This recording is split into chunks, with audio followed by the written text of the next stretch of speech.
Hello, welcome to this week's edition of More Insights and Strategy, the Enterprise Apps Podcast. We're on episode 9. I'm Robert Kramer with Melody Brew, both VP and Principal Analysts, and I cover ERP and data and other things that relate to data, right, Mel? And you cover HCM, CRM, modern workplace, and other things associated with that as well.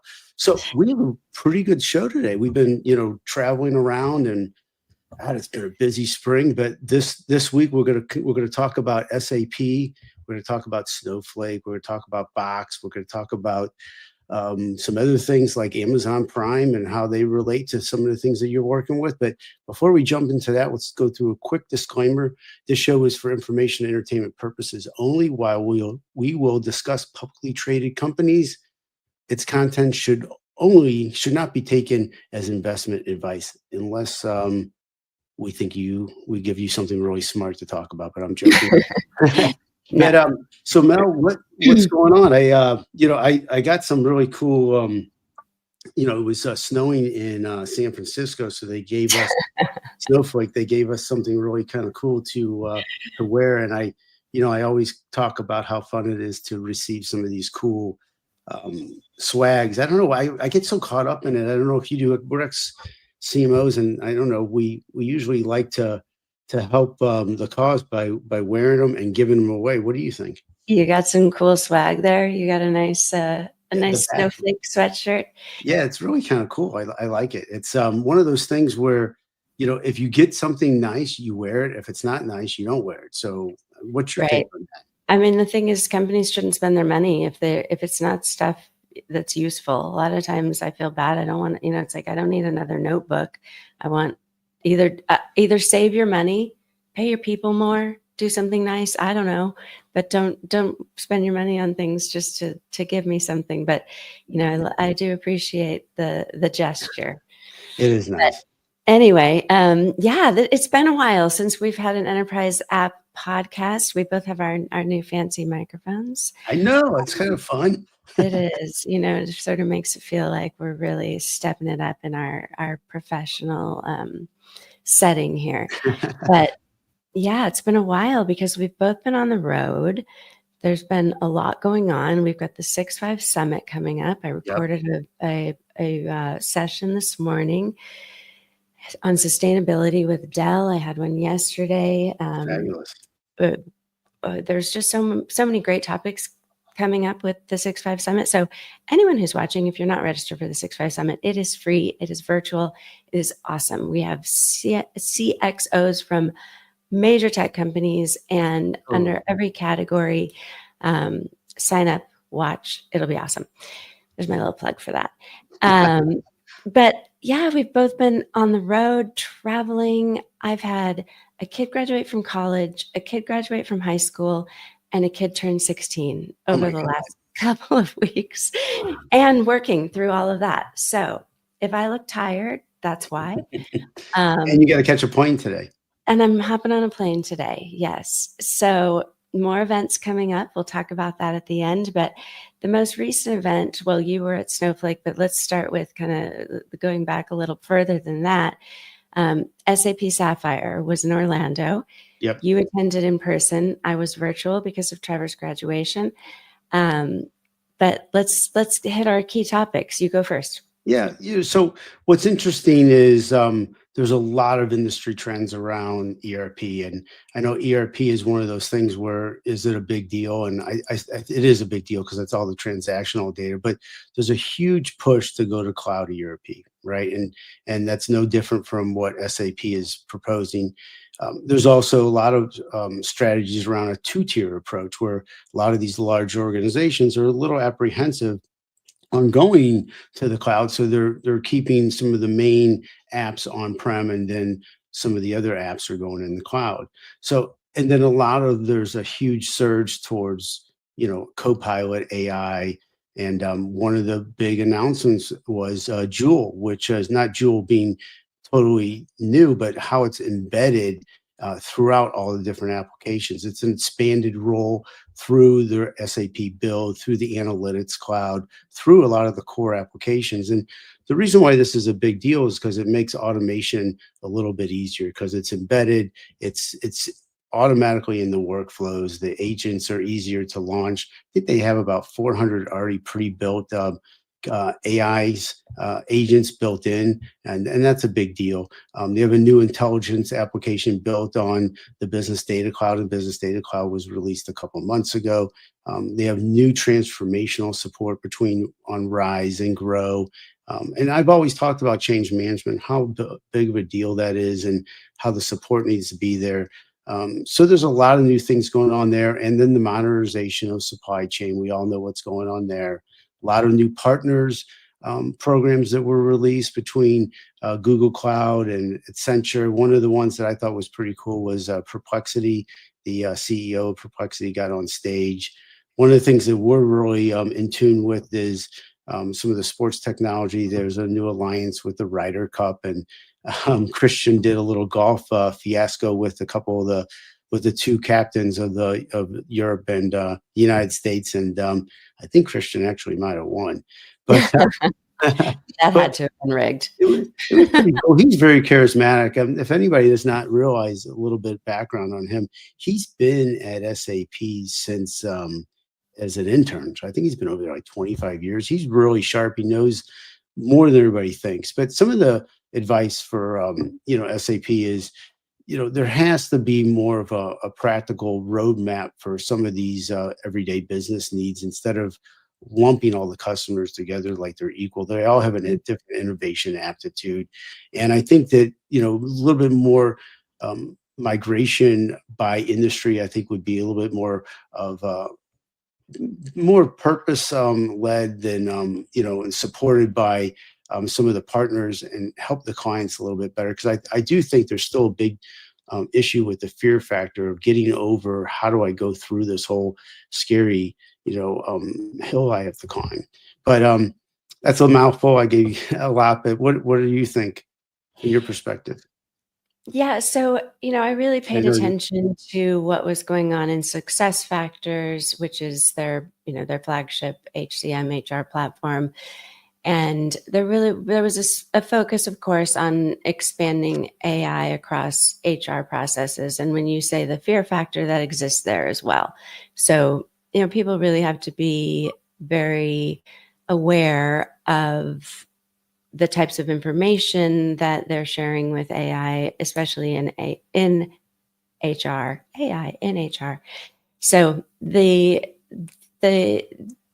key challenges, I think, for them moving forward, ensuring that strong data governance, addressing AI bias, especially in hiring. We're actually seeing from research that AI large language models have bias, like gender bias in AI hiring. So keeping up with that kind of AI innovation while also being really cognizant of that governance and bias, I think they've got to be really aware of that.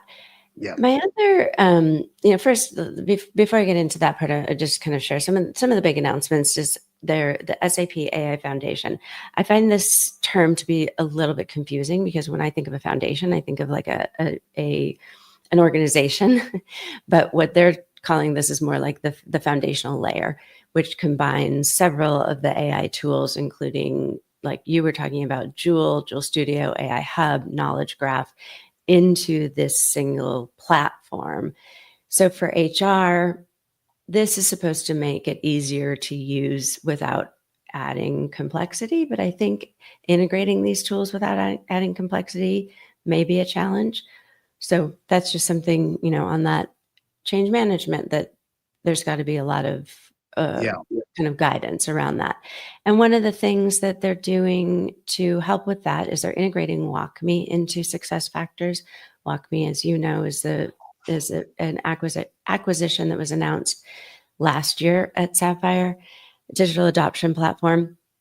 Mhm. This should help users to navigate the applications and automate the workflows. WalkMe hasn't always had a reputation for being super user intuitive. So I think they need to kind of help get over that kind of reputational sort of speed bump maybe, but uh, looking at it now, it's very different than when I first looked at it maybe 10 years ago. So I think it has caught up quite a bit. So I think those key challenges, like I said, ensuring that strong data governance. The other thing is AI is moving so quickly. SAP is on a biannual release schedule.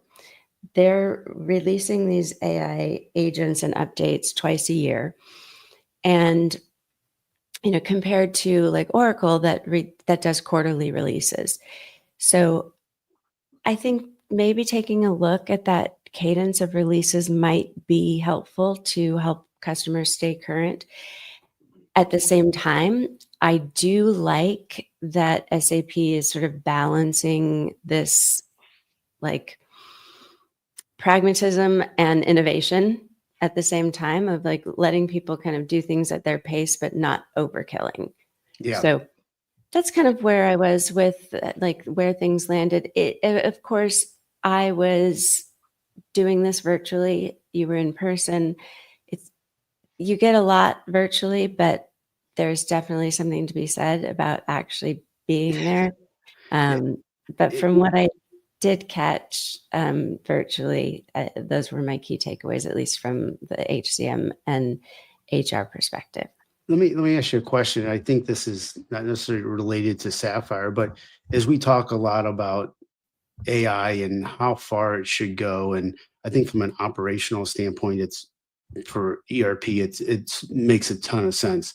When you get into hiring employees, how far should AI really go? I mean, don't you think there's a gut reaction or just an experience by the hiring people that they understand by meeting people who is capable by the interview, the demeanor, the intelligence, the experience, like everything combined? How far do we really go? Kind of like even like we talk about sports technology, does AI need to go to the quarterfinals and the semifinals in hiring? Or should it be stopped where, like I always hired people on their work ethic, not really what their background was 100% because I knew I could train them. But if they don't know how to work, then I thought it wasn't worth it. But what do you think? There is a benefit to using AI for screening. The initial screening process, weeding through some resumes that are just very clearly not a fit. That's a great use of AI.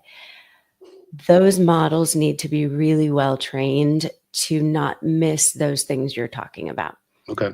So we may see a complete shift in how resumes evolve because of the use of AI.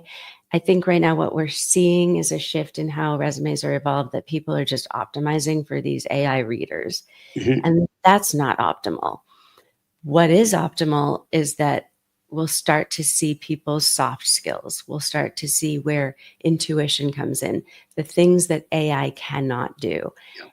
And that may be somebody putting a video of themselves talking about a topic. That may be the way people interview may change in this AI HR world. That is we're way early on that. But one thing for certain is that the models have to be trained and they have to be audited, and AI cannot do the same job as a human in finding the right fit for a job. Yep. Simply by screening resumes based on keywords. It's just not sufficient. So much more on that at another time, because I think I could get on a soapbox about that one, because I've seen a lot of friends and colleagues, not our current colleagues, but former colleagues, who have gone through the process recently of being just like a perfect match for a company, but they get weeded out somehow by AI. Right. And we've also seen the data of these models getting things wrong, not just in AI, but many things. So until Sure. we have the proper training and auditing throughout the whole process, it can't be 100% relied on. But anyway. One thing on that, one of the things that SAP is doing very well is mixing supply chain and ERP, where they're actually invoking supply chain a little bit more with AI agents, and they're involving the combination of humans and robots. And I'm a big um, pro industry 5.0, which is really talks a lot about how it's the combination of those two where they work together in the blending of automation and human judgment, which I think is a key to the success of a lot of these things. Because until this is really like you talked about, until it's polished, it needs that human oversight. Anyway, Yeah. All right. So you already gave a little bit of a little sneak peek with your sweatshirt, but Snowflake Summit. What, you what know, was happening there? it was really a nice time there, because they released one of the things that we've always talked about is how do we access, speaking of the devil, enterprise data, how is that enterprise data really how do you get to it? How is it done? And one of the things that a lot of these data platforms is they struggle with getting structured and unstructured data when it's on-prem. So what was released by Snowflake was called OpenFlow, which is activating the on-prem data without a big lift and shift. And so it's a new product, time will tell, but it gives access to that on-premise data through connectors to legacy systems, to databases, file sharing, et cetera. And the Databricks has, which is their main competitor, has a product similar. And we'll kind of talk about it in a paper that I'm going to be doing. But it's going to talk a little bit about Databricks' data anywhere that they call it, and how they're able to access some of this data. But there's been some other announcements that they had. They had some other things with AI agents and Snowflake Intelligence, which is in public preview. Some new agents that were released within Cortex AI, and a few other things. But I think one of the big things that I'm really looking forward to, how they actually handle this on-prem data. One last thing. When I was at lunch, I like to go sit down and talk to, some of the customers. They just put us out there, and you kind of just go sit where you want. It wasn't the day where we actually had a room and sitting with, the other analysts. And I sat down with this healthcare company, and it was just by chance. They asked about me, and I said, "Well, tell me a little bit about you." And it's really complicated how these companies access data. They have ERP data, they have HCM data, a couple other systems, Salesforce, and then they have it in Amazon Cloud, then they have it on the Snowflake platform, and then they have other advanced analytics on top of that. It's like you need like a surgeon to get through all this. And they said that this open flow would be a major, help to them. But this is what these companies are doing to create these custom dashboards for the executive team. And I think that some of these apps, the developer apps that they have are very apropos to help them, plus the on-prem stuff. Lastly, they announced that they're going to have a partnership with the Olympics for LA 28 Olympics. And I think that's really exciting because it's official data platform. So when I left, I was pretty excited about where Snowflake is going between OpenFlow, some of the engineering things of data, and some of the intelligence, plus the Olympics. So pretty exciting stuff. Cool. Yeah. But it's amazing how hard it is to get all this information at a platform that executives can see in a dashboard to make decisions. And this is if the data is good. And this healthcare company said that it was a real bear to get all this data because there's a lot of privacy issues because of its healthcare. Yeah, Anyway. that's always an issue, especially when you get into those verticals. Same like what I said with HR. You've got to. Those are things that everybody has to keep in mind when everybody says start somewhere with AI, with data, with everything but you have to really be very aware of where you start and what's the best place to start. And a lot of places those are great places to start, because I'm getting a little bit off topic here, but I think this is really interesting. Healthcare and HR are actually two really great places to start experimenting with AI. And the reason why is because in both of those settings, these people that are working in these verticals are very used to process and regulation. And so it's a and they're very highly educated, highly skilled workers. And so to get them started on something that is, process centric and kind of the same, they're not really having to change what they do, they're changing how they do it, is not a huge learning curve for them. And so that is why you see a lot of really interesting use cases. Oh, I see your puppy behind you. He's always here. Making an appearance.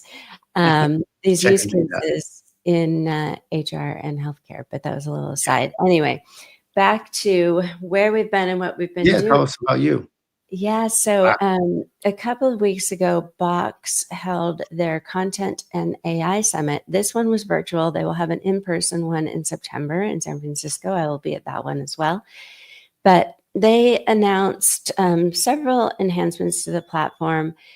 These are all kind of subsequent sort of rapid expansion of their AI platform. But it's all for smarter content management. They introduced several AI agents that will automate tasks, analyze information, and extract intelligence from enterprise content. 3 different agents: deep research, search agent, and deep extract agents. Specific agents meant to kind of power different AI capabilities across different departments, including legal, HR, marketing, but also the big goal, of course, is just to integrate AI into the daily workflows. The key function is just enabling users to do more with these large files, which is what we haven't been able to do before. Right. So using AI to create new ways of working. And this is kind of, if you follow Aaron Levy and the CEO of Box, and he's going to actually be a keynote speaker in our 6.5 Summit coming up next week. So tune in for that. I think anyone who follows him, you can see he is very much a AI thought leader. And his thesis is that AI's primary value comes from enabling new ways of working, not just making old ways more efficient. So I'll actually give you, I'm going to find it, his as a direct quote that he gave me was, the real opportunity with AI isn't just about automating what we already do. It's about unlocking entirely new capabilities across work. The sooner we adopt an AI first mindset, the faster we'll see people solving problems and creating values in ways we hadn't even imagined yet. Excuse me. So, I mean, that's really like, if you think about, the superpower, and that's, he posted something on X. It's like anybody starting out, whether they're in college, or I even extend this to my own kids who are, some of them still in high school, get as good at AI as you possibly can. Because when you get to the workplace, being AI first doesn't mean just like knowing how to use it, reaching for ChatGPT. It means that's in your workflows. It means it's part of how you do your work. Right. And for, kids coming into the workplace, for recent college grads coming into the workplace, them coming into a workplace with this kind of knowledge, they're going to look like they have superpowers, like something that may take a coworker a couple of days to get done. If they can get it done in an hour, that's a superpower. They're doing VLOOKUPs for Excel spreadsheets, like 10, we did that 20 years ago, 10 years ago. But yeah, this industry though, like the boxes and the Google Clouds and the Dropbox, and that is such a interesting interesting industry, because they started whenever they did 10 plus years ago as a way to put your files in and share, and now it needs AI to be more dynamic, and it's such a big key to expansion of those. I don't know, what do you think about that, or what is Box's roadmap to next level? So sorry to put you on the spot. No, you don't put me on the spot on that at all. And I know this stuff quite well, actually. I love talking about this. Box has this incredible track record of actually capitalizing on these major technology shifts. So yes, that's how they started. Let's find a really safe, secure place to store your content. But then they successfully leveraged cloud computing and mobile adoption to transform consumer storage into like this enterprise content management platform. So now AI comes along and it's not just like, oh, well, what do we do about AI? It's like, let's infuse AI into everything we do. Let's extract more value out of this content. Mhm. And of course, they have this massive advantage because they have all this content. They have your content Yep. and your content is secure. And so you now can take all of these things that we're a little bit afraid of using because how much of it is being used to train the models. You have this secure box environment because that's what one of the main things they're known for is this secure environment. And so you can now take all of your content that you've had stored, but maybe you haven't gotten the most out of it, and you can extract the very most value from it. So not only does that give you more value of your content, it frees up your time to go after the things that you haven't had the time for before. And that means, I don't think that means people are losing jobs. I think it means that those people are going to have the time rather than maybe it's not losing job. Maybe it's, you don't have to hire a new person to go after that second account or that fifth account or that 3,000th account. It means you go after that new business. You tackle that thing that's been sitting on your to-do list. It opens up so much opportunity, and you have all of the data, all of your enterprise value sitting there waiting to be discovered.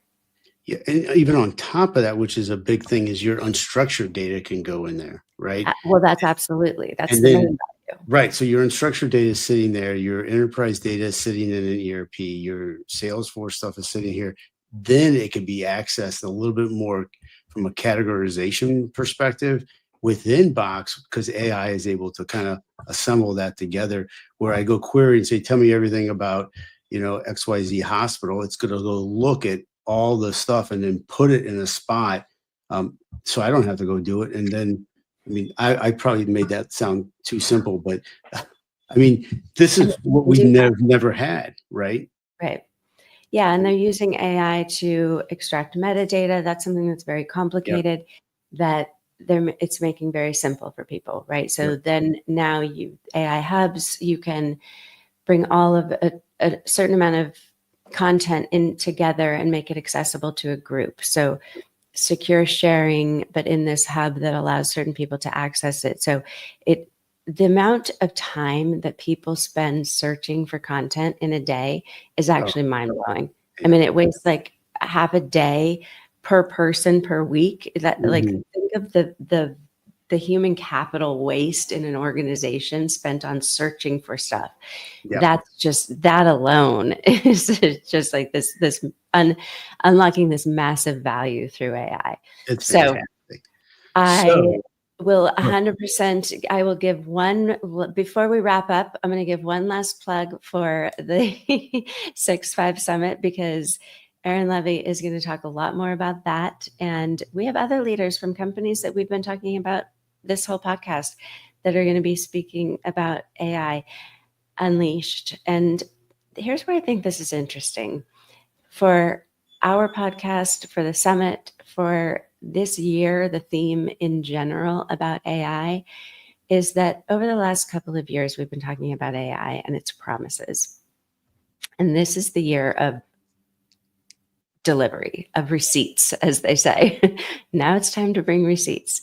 So we get to this is the stuff that's exciting, right? Like you see, we've heard about the launches, we've heard about the things that are coming. One of the summit sessions that I'm doing is with Kira Makagon, who's the COO of Ring Central. Ring Central is an early adopter of AI. They launched just a few months ago Ring Air, which is AI receptionist. they have had massive adoption, and Kira talks about that on our Wow. 6.5 Summit spot. So it's not just talking about what they're going to do and what they can do and what's possible. They're talking about what's happening, what's been deployed, and the ROI that customers are seeing from it. And that's the stuff that's really fun. That's So fantastic. that's the stuff I love to see. Can't wait to tune in for that one. Do you want to talk briefly about your Seattle trip? Let's talk about that next time, because we are at 30 minutes. Thank you for bringing that up. There's a lot to talk about. I was in Seattle for Prime Analyst Day, but we've got some time because Prime Day isn't happening yet. And I'll give you the scoop on that. Actually, we'll just give it a little teaser. I'll give you the scoop on Prime Day that's coming up and some of the technology that's powering it on our next show. So you'll have to tune in for that. Great. But until then, you want to take us out of we're here? going to be a couple places. You're going to be in San Diego next week at Cisco. I'll be at Databricks back in San Diego. But everyone, thank you for joining us today. Enterprise Apps Podcast, Robert Kramer, Melody Brew. If you like what you see, like us on LinkedIn and on Twitter, X, and tune in for next time. We'll talk to you then. Thank you. One more place I will be is InfoComm in Orlando. So if you're going to be there, hit me up too.